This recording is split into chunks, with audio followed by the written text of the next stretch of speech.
Hi friends. நம்ம இப்போ இறால் பிரியாணி செய்ய போகிறோம். அதுக்கு ஒரு குக்கர் வச்சுக்கோங்க. குக்கர் சூடானதும் எண்ணெய் ஊற்றிக்கோங்க. எண்ணெய் சூடானதும் நம்ம நெய் போட்டுக்கலாம். 2 டீஸ்பூன் நெய் போட்டிருக்கேன். நெய் சூடாகட்டும்.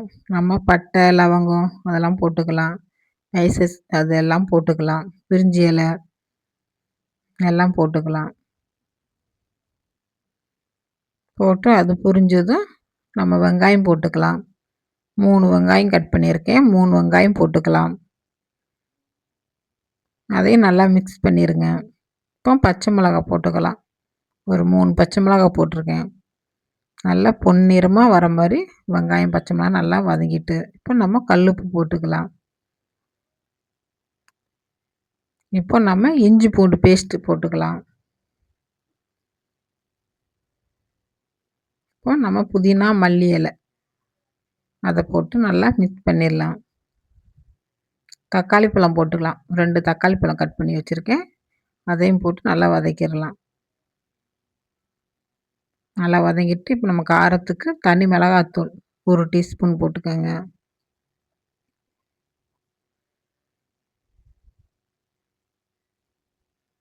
நம்ம கரம் மசாலா கொஞ்சம் போட்டுக்கலாம். இப்போ நம்ம தயிர் ஊற்றிக்கலாம்.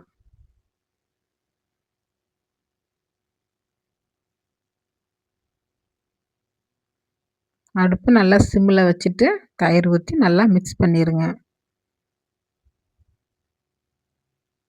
நம்ம கழுவி வச்சுருக்க இறால் போட்டுக்கலாம். உப்பு மஞ்சள் போட்டு இறால் நல்லா கழுவி வச்சுருக்கேன். 1/4 கிலோ இறால் அதை போட்டு நல்லா மிக்ஸ் பண்ணிடுங்க. இப்போ நம்ம அரிசி 3 டம்ளர் அரிசி ஊற வச்சுருக்கிறேன். 1 டம்ளருக்கு 1 1/2 டம்ளர் தண்ணி ஊற்றணும். நான் 3 டம்ளர் அரிசி ஊற வச்சுருக்கேன்.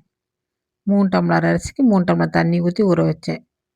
இப்போ நம்ம இந்த அரிசியை போட்டுக்கலாம்.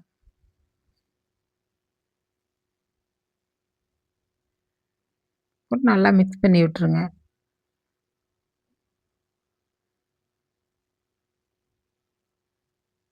இப்போ நம்ம எக்ஸ்ட்ரா 1 டம்ளர் தண்ணி ஊற்றிக்கலாம். 3 டம்ளர் தண்ணி ஊற்றி தான் நான் அரிசி ஊற வச்சுருந்தேன். எக்ஸ்ட்ரா 1 டம்ளர் 4 டம்ளர் தண்ணி ஊற்றிருக்கிறேன். இப்போ நம்ம மூடி வச்சுக்கலாம் குக்கரை. சிம்மில் ஒரு 10 நிமிஷம் வச்சு எடுத்துக்கலாம். இப்போ ஓப்பன் பண்ணி பார்க்கலாம். இறால் பிரியாணி ரெடி. நல்லா உதிரி உதிரியாக வந்திருக்கு. விசில் விட்டால் குழஞ்சிரும்.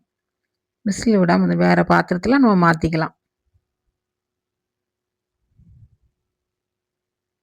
இறால் பிரியாணி ரெடி. தேங்க்யூ.